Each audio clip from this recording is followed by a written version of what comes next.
Okay, lesson 714. Today we're going to continue study of limits and how they relate to continuity. So let's talk about what it means to be continuous. So in order for something to be a continuous, there's no break, there's no hole, there's no jump, step, things like that. In the function, right? So, but we're going to be able to get a formal definition now that we know limits. So before beginning this problem, let's revisit the work. So given the graph of g of x, so that's down here. Okay, is g a continuous function? Well, the answer is no, because there's a hole at 3. Okay, so does the limit of g of x as x approaches 3 exist? So if we remember our limits, right, so we take a limit as x approaches 3 from the left. We take a limit as x approaches 3 from the right. Okay, of g of x. And we look at this, right? So if we're approaching from the left, we get 2. If we're approaching from the right, we also get 2. So does the limit exist? Yes. The limit as x approaches 3 of g of x is 2 because it's the same from both sides. Okay. All right, so given the graph of h of x, right, is h a continuous function? The answer is no. There's still a hole. Even though there's a point outside of that hole, there's still a hole. So there's a break in the graph, which makes it not continuous. So again, evaluate the limit. Well, if we look, the limit's the same, right? The limit as x approaches 3 of h of x is still 2 in this case, okay? And so then if you look and he says, okay, well, evaluate h of 3. Well, the point h of 3 is actually at 3.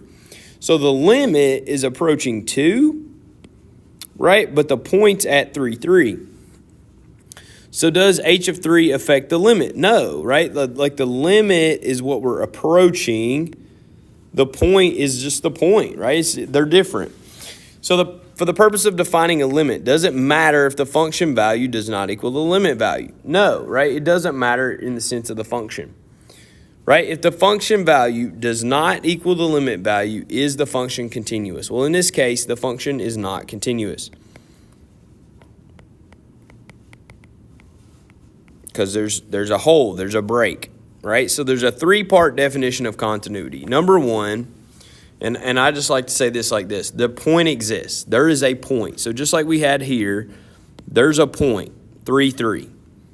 Number 2, there's a limit. Here there was a limit, right? The limit was 2.